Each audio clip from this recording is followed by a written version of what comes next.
আমি আপনাকে ভুল বুঝেছিলাম রাজুদি। ভেবেছিলাম আপনি আমাদের ক্ষতি চান। আমাকে আপনি ক্ষমা করে দিন। ঐশিকা,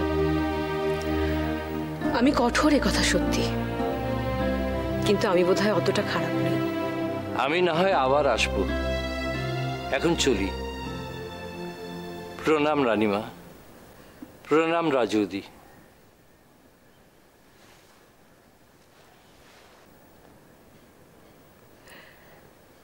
যেহেতু আমি এই পরিবারের জ্যেষ্ঠা কন্যা, সেহেতু এই পরিবারের প্রতি কিছু দায় দায়িত্ব আমার থেকেই যায়। এই পরিবারের নিয়ম নিষ্ঠা মেনে চলা আমার কর্তব্য। আমি জানি রাজুদি, আসলে আপনাকেই তো একা হাতে সব দিকটা দেখতে হয়। ঠিক তাই, সেই কারণে হয়তো আমার কথাগুলো তোমাদের খারাপ লাগে, কিন্তু বিশ্বাস করো, আমি সকলের ভালোই চাই। জানি, তাই তো সবার অলক্ষ্যে যখন খনা এত রাতে ঘর থেকে বেরিয়ে গেছিল, তখন তো কেউ বুঝতে অব্দি পারিনি। অথচ আপনি কিন্তু ঠিক নজর রেখেছিলেন। ঐশিকা, তুমি হয়তো ভাবো যে আমি তোমাকে সহ্য করতে পারি না, কিন্তু তুমি আমার ভ্রাতৃবধূ, তুমি এই পরিবারের একজন। আমি তোমার খারাপ কেন চাইবো বলতে পারো? আমি জানি রাজুদি, আসলে আমি আপনাকে ভুল বুঝেছিলাম। আপনি আমাকে ক্ষমা করে দিন। ছি ছি, বারবার এভাবে ক্ষমা চেয়ে আমাকে লজ্জা দিও না। আর তাছাড়া এটা ক্ষমা চাওয়ার সময়ও নয় ঐশিকা। আমাদের খনার কি অবস্থা হলো একবার দেখো তো।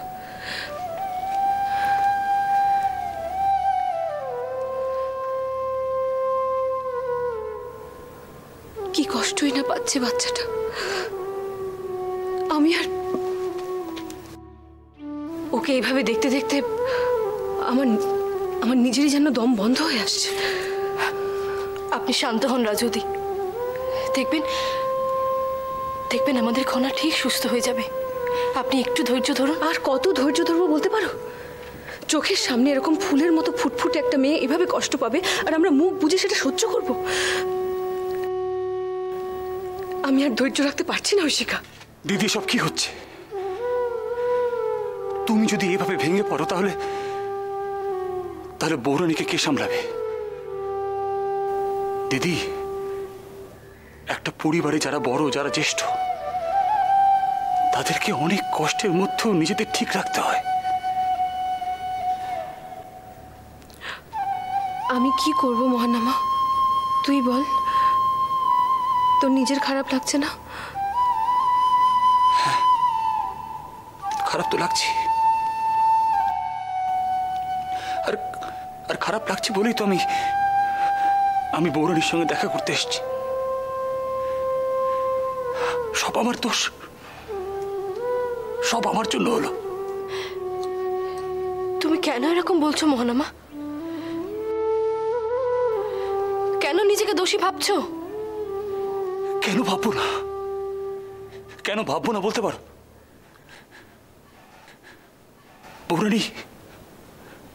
বৌরানী উৎসবে আমিও ছিলাম। আজকে যে কাজটা আমার করার কথা সেই কাজটা করলো ছোট্ট খনা। আমি পারলাম না আমার একমাত্র ভাতৃ কন্যাকে রক্ষা করতে।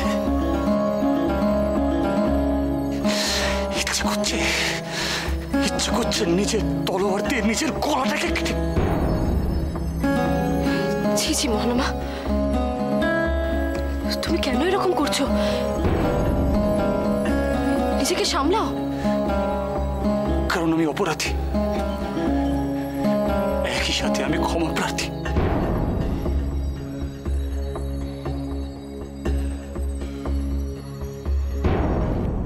বরুণী, আমাকে ক্ষমা করে দাও। বরুণী, আমাকে ক্ষমা করে দাও। কি মহানামা, তুমি কাঁদছো? তোমার মতো একজন বীরের চোখে জল?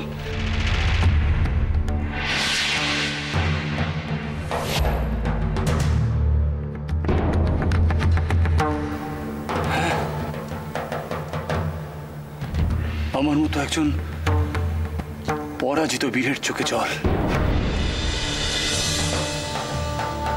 বৌরানী, আমি পরাজিত। বৌরানী, আমি পরাজিত।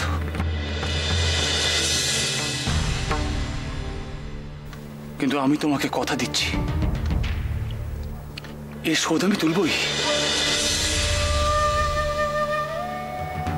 এই শোধ আমি তুলবই বৌরানী।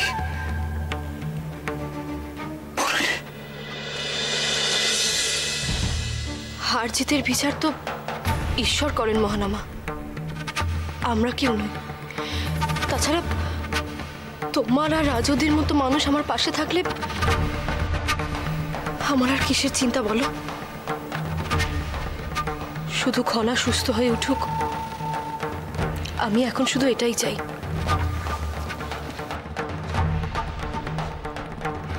আমাদেরও একই আশা বৌরানী, সব ঠিক হয়ে যাবে। তুমি দুশ্চিন্তা করো না। আমি চাই আমি বৈদ্যমশাইকে ডেকে আনি।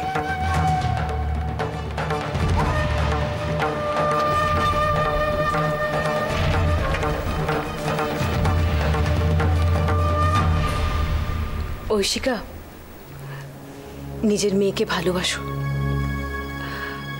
আমি জানি কন্যা সন্তান হওয়ার জন্য তোমাকে হয়তো আমার কাছ থেকে অনেক খোঁটা শুনতে হয়েছে, কিন্তু যাই হোক না কেন, খনা তো তোমারই মেয়ে। কথায় আছে, ঈশ্বরের কাছে প্রতিদিন যে প্রার্থনা যায়, ঈশ্বর তার মধ্যে থেকে একটিকে মঞ্জুর করেন। বলা যায় না, কখনো হয়তো তুমি খনার অমঙ্গল চেয়ে থাকবে, আর সেটাই যদি ঈশ্বর মঞ্জুর করে থাকেন, তবে হয়তো তার কারণেই আজকের এই দিনটা দেখতে হচ্ছে তোমাকে। সেজন্যই বলছি ঐশিকা, নিজের মেয়েকে ভালোবাসো। আপনি ঠিকই বলছেন রাজুদি, ভুল তো আমার দ্বারা হয়েছেই। তাই আজ আমি ঈশ্বরের কাছে প্রার্থনা করব, আমার খনার জন্য প্রাণ ভিক্ষে চাইব। আশা করি আমার মতো অসহায় মাকে ঈশ্বর ফিরিয়ে দেবেন না।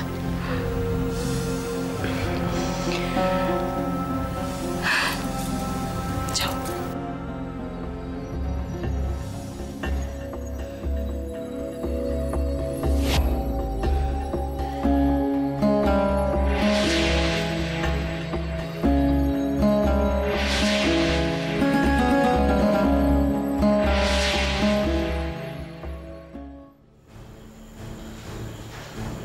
অল্পের জন্য, একদম অল্পের জন্য রাজাটাকে মারতে পারলাম না।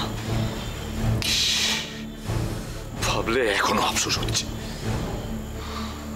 দেখ, যা হবার হয়ে গেছে, এখন আর ও কথা ভেবে কোনো লাভ নেই। তবে হ্যাঁ, আমাদের আরেকটু মনোযোগী হওয়া উচিত ছিল। ঠিক, একদম ঠিক বলেছিস। আমাদের আরো একটু মনোযোগী হওয়া উচিত ছিল। এই কথাটাই আমি বজ্রকে বারবার বলেছি। ও আমার কথা শোনেনি। উনি গেছেন ওখানে নাচ দেখতে। হলো তো এখন? যাও বাবা, এখন সবাই মিলে আমাকে দোষ দিচ্ছে। আমি তো মন দিয়েই কাজ করছিলাম, আর তীরটা তো মেরেছিস তুই। কি আমাকে বলছিস? আমাকে? সমস্ত কিছু ঘট পাকালি তুই, এখন আমাকে দোষ দেওয়া হচ্ছে? এই বাজে কথা বলবি না, একদম তুই বাজে কথা বলবি না। তুই একদম বাজে কথা বলবি না। চুপ! একদম চুপ! একদম চুপ! আর তীরটা তো তুই মেরেছিলি, তাই না? হ্যাঁ সর্দার, আমি মেরেছিলাম। কিন্তু আপনি বিশ্বাস করুন সর্দার, আমি রাজাকে লক্ষ্য করেই তীরটা চালিয়েছিলাম। তবু ভুল হয়ে গেল। এখন যদি আমার হাতে একটা ভুল হয়, এই তলোয়ারটা যদি আমি চালিয়ে দিই। সর্দার, সর্দার, আমরা অনেক দিন ধরে আপনার কাজ করছি। ওকে প্রাণে মারবেন না। এই, একদম অন্যের হয়ে কথা বলবি না, একদম না। অন্যের হয়ে কথা বলা আমি পছন্দ করি না, আমি এখানে তা হতেও দেব না। একদম চুপ। সর্দার, একটা কথা বলবো? কি? ওই বিষ আমি নিজে হাতে এনেছিলাম। ওই বিষ একবার যার শরীরে ঢুকবে সে কিন্তু প্রাণে বাঁচবে না। সুতরাং রাজকুমারীও প্রাণে বাঁচবে না। হ্যাঁ সর্দার, হ্যাঁ, বজ্র ঠিকই বলেছে সর্দার। রাজকুমারীর বুক এফোড় ওফোড় হয়ে গেছে ওই তীরে। আমি নিজে চোখে দেখে এসেছি। ও আর কোনোভাবেই প্রাণে বাঁচবে না। আর হ্যাঁ, ওই সিংহলের রাজার একমাত্র সন্তান ওই রাজকুমারী, আর সে যদি মরে যায় তাহলে ওই রাজাও শোকে দুঃখে একেবারে গুড়িয়ে যাবে। এই, শত্রুকে একদম কমজোর ভাববি না। আর একবার কমজোর ভাবার ফল কি হলো তা তো দেখলেই। আমি একদমই কমজোর ভাবছি না সর্দার, কিন্তু এই চমক আপনাকে একটা কথা শুনিয়ে রাখছে সর্দার। ওই রাজা মরবেই, আর আপনি কোনো ভয় পাবেন না সর্দার। ভয়? চক্র, বিক্রমাদিত্য আমার মাথার উপর কত পুরস্কার রেখেছিলে? 1 সহস্র স্বর্ণ মুদ্রা সর্দার। আর আমি ভয় পাবো? তাও ওই রাজাকে, যে তার বউয়ের কথায় শুধু ওঠে আর বসে। রাজা উপতিষ্যকে আমি মারবই, তা সে যে করেই হোক। এ ঝড় বদলের ঝড়, এত সহজে এর হাত থেকে নিস্তার নেই। আমি জানি এতে অনেক নিরপরাধের মৃত্যু হচ্ছে, কিন্তু কিন্তু এও এক প্রকারের আত্মত্যাগ। কুরুক্ষেত্রের যুদ্ধের সময় তো অনেক মানুষ মারা গিয়েছিল। সত্য আর মিথ্যের লড়াইয়ে অনেক বলি ঘটে, কিন্তু জয় জয় সত্যরই হয়। হে ঈশ্বর, রক্ষা করুন, সিংহলকে রক্ষা করুন ঈশ্বর।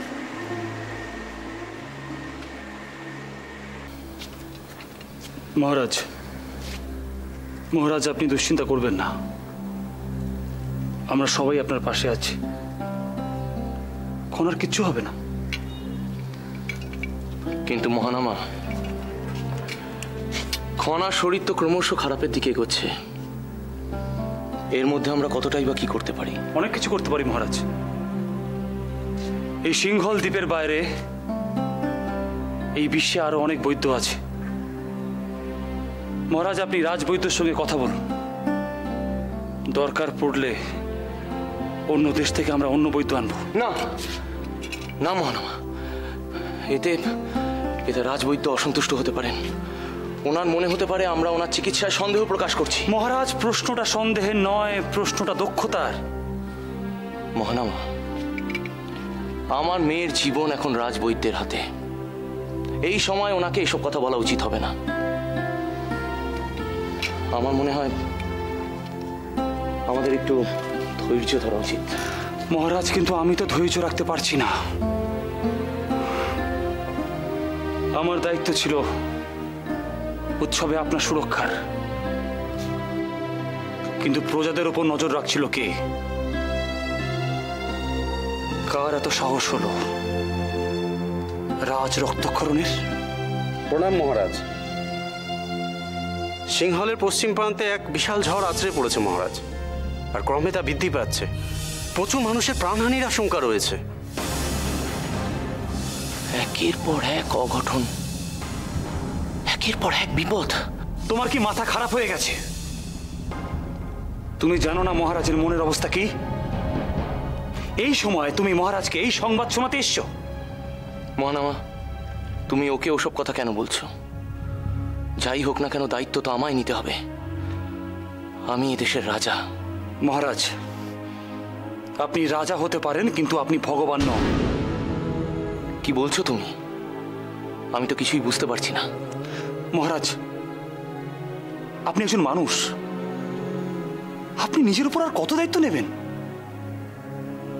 আজকে আপনার মেয়ের এই অবস্থা, আর এর মধ্যে দেশের মানুষের সংকটেও আপনাকেই থাকতে হবে। তাহলে মহারাজ আমরা কি করতে আছি? আমি বুঝিনি মহানামা, আমার চোখের সামনে কখন যে তুমি এত বড় হয়ে গেছো। মহারাজ, আমি আপনার ভাই, আমার শরীরেও এই বংশের রক্তই বইছে। কিন্তু মহারাজ, এই ঝড়ের ব্যাপারে কি সিদ্ধান্ত নেবেন? মহারাজ এ বিষয়ে কোনো সিদ্ধান্ত নেবেন না। যা সিদ্ধান্ত নেব এবার থেকে আমি। তুমি এখন এসো। মন্ত্রীমশাই, আপাতত কিছুদিন মহারাজের কাছে যেন কোনরূপ উৎকণ্ঠার খবর না আসে। সেটা হতে পারে কোনো রাজনৈতিক সংকট অথবা কোনো প্রাকৃতিক দুর্যোগ। আপাতত কিছুদিন মহারাজ এই সমস্ত বিষয়ে মাথা ঘামাবেন না। তাই কোনোভাবেই মহারাজকে আপনি বিরক্ত করবেন না। আপাতত এই সমস্ত ব্যাপার আপনি নিজে সামলাবেন। আর যদি সিদ্ধান্ত নিতে অসুবিধা হয় আমাকে বলবেন, মনে থাকবে তো? কিন্তু মহারাজ কতদিন এইসব রাজকার্য থেকে দূরে থাকবেন? আশ্চর্য! আপনি কি চান বলুন তো? মহারাজ 2-3 রকমের চিন্তা মাথায় নিয়ে আহারাদি ত্যাগ করুন, নিদ্রা ত্যাগ করুন, অসুস্থ হয়ে পড়ুন। কি চান আপনি? একটা কথা বলুন তো, আপনি প্রধানমন্ত্রী হয়ে দায়িত্ব নিতে ঘাবড়ান কেন? না, আমি দায়িত্ব নিতে ঘাবড়াই না। আমি শুধু এইটুকু চাই যে যার যেটা দায়িত্ব সে যেন সেটা পালন করে। সেই পালন করছে।